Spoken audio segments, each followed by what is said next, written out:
Assalamualaikum sahabat-sahabat semua. Sebelumnya perkenalkan nama saya Monika Duri dari kelas A27 mahasiswa PJJ PAI Cirebon di IAIN Syekh Nurjati. Nah, di sini saya akan membahas tentang tradisi masyarakat sebagai ritual kehidupan di Blitar, tempat saya lahir dan tinggal hingga sekarang. Nah, sebenarnya ada banyak sekali ritual yang mirip dengan Cirebon, hanya saja berbeda istilah. Seperti yang pertama yaitu telonan, atau kalau di Cirebon itu dikenal sebagai ngupati. Hanya saja bedanya kalau ngupati di Cirebon itu dilakukan saat kehamilan menginjak usia 4 bulan. Sedangkan kalau di daerah saya, telonan itu diadakan saat usia kehamilan 3 bulan dalam hitungan Jawa, di mana setiap bulannya itu dihitung 35 hari atau namanya selapan. Jadi telonan di sini diadakan saat usia kehamilan itu 105 hari. Nah, itu pun dengan berbagai syarat atau menu, yakni seperti berikut. Yakni yang pertama itu ada tumpeng, kedua sayur 7 macam, yang ketiga ada telur ayam rebus 7 butir, kemudian ada cabai, bawang merah, bawang putih, dan yang kelima nasi gudangan. Yang keenam itu kalo. Kalo itu adalah saringan untuk menyaring santan, itu yang terbuat dari bambu. Kemudian ada buah-buahan sebanyak 7 macam, bubur merah putih ada 7 porsi, dan yang terakhir itu ada kembang setaman. Nah, prosesi adat yang selanjutnya saat usia 7 bulan dalam arti 7 dikali 35 hari itu ada yang namanya tingkepan, atau di daerah lain itu dikenal dengan nuju bulan atau pitonan ya. Nah, itu kalau di sini itu tingkepan hanya dilakukan pada kehamilan yang pertama. Jadi untuk kehamilan kedua, ketiga, dan seterusnya itu tidak perlu ada lagi tingkepan. Nah, ada banyak sekali prosesi dalam tingkapan ini, yaitu seperti memandikan di sumber air. Itu yang memandikan itu ada 7 orang. 7 itu kan dalam bahasa Jawa berarti pitu, yang bisa diartikan sebagai pitulungan atau pertolongan Allah, dengan harapan semoga sang jabang bayi kelak akan mendapatkan pertolongan dari Allah, juga orang-orang di sekitarnya, seperti itu. Nah, saat prosesi siraman itu si ibu membawa kelapa, telur, dan juga ayam, di mana nantinya semua itu ikut disiram. Kemudian setelah siraman itu nanti ayamnya dilepas, dan sementara telurnya itu dimasukkan oleh sang suami ke dalam kain ibu hingga mengelinding dan pecah, dengan harapan itu sebagai simbol bahwa sang bayi kelak akan lahir semudah pecahnya telur itu. Nah, kemudian setelah itu dilakukanlah ganti busana sebanyak 7 kali dengan motif yang berbeda, dan kemudian ada juga prosesi brojolan. Nah, setelah brojolan itu ada juga upacara memecahkan gentong air dengan gayung yang terbuat dari tempurung kelapa bergagang kayu kemuning. Ada juga itu yang berjualan dawet dan rujak, di mana yang membeli itu adalah tamu dengan uangnya itu menggunakan kreweng. Nah, selain itu ada juga tradisi kenduri sebagai ungkapan syukur, dengan sajinya itu tumpeng kuat, yaitu tumpeng yang berjumlah 7 buah, di mana ada salah satu tumpeng yang berukuran paling besar, kemudian sementara 6 tumpeng kecil itu mengelilingi di antara tumpeng besar itu.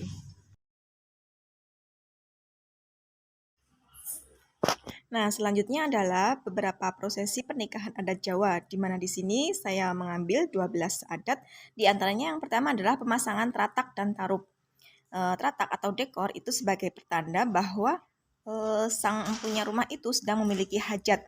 Teratak sendiri itu, tarup sendiri itu berasal dari singkatan, yakni ditata amrih murup. Jadi dihiasi sedemikian rupa supaya lebih enak dipandang, seperti itu. Terus yang kedua itu adalah serah-serahan, di mana artinya sang mempelai pria itu menyerahkan seperti seperangkat alat sholat, terus beras, dan lain-lain sebagai simbol bantuan untuk kegiatan pernikahan tersebut. Yang ketiga ada siraman yang dilakukan oleh beberapa kerabat seperti nenek, kakek, ayah, ibu. Jumlahnya ada pitu, 7 orang. Pitu itu berasal dari kata pitulungan, yang artinya supaya mendapatkan pertolongan dari Allah gitu. Terus dilanjutkan dengan acara midodareni, yakni doa bersama supaya keesokan harinya itu acara berjalan dengan lancar, dan di sini juga diadakan semacam tembusan kembar mayang.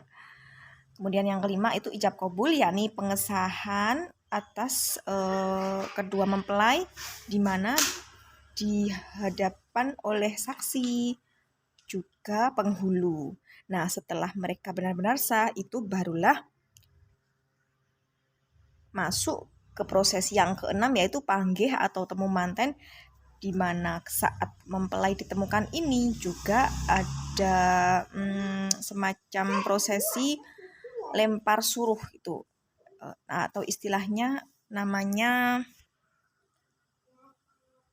gantalan sirih atau gulungan sirih yang dilempar dengan saling berbalas sebagai simbol bahwa suami dan istri itu saling menyayangi satu sama lain, seperti itu.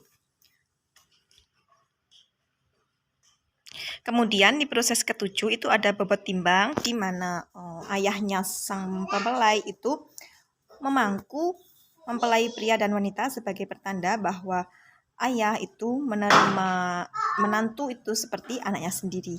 Dan kemudian yang ke-8 itu nanam jeruk, di mana sang ayah itu mendudukkan kedua mempelai seperti mempersilahkan mereka atau mendoakan mereka supaya mendapatkan keturunan yang baik.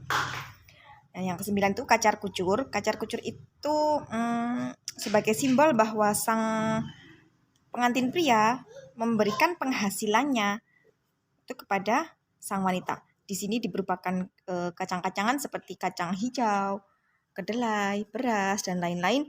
Dan si istri itu harus menerima dengan sapu tangan, tidak boleh sampai berceceran, sebagai simbol bahwa ia bisa memanfaatkan apa yang diamanahkan sang suami dengan baik atau dengan hemat, seperti itu.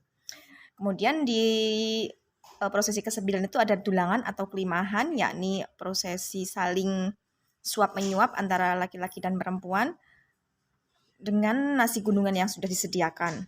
Dan yang ke-11 itu ada sungkeman, yaitu prosesi memohon izin restu serta permohonan maaf dengan cara berjongkok saling bergantian antara mempelai pria dan wanita kepada kedua orang tua. Dan yang terakhir itu adalah ngunduh mantu, yakni acara kunjungan kedua mempelai itu, mempelai wanita biasanya kepada mempelai pria, di mana di sana nanti acara gantian diadakan di sana. Seperti itu. Demikianlah beberapa ritual yang ada di daerah saya. Semoga dapat bermanfaat dan terima kasih atas perhatiannya. Wassalamualaikum warahmatullahi wabarakatuh.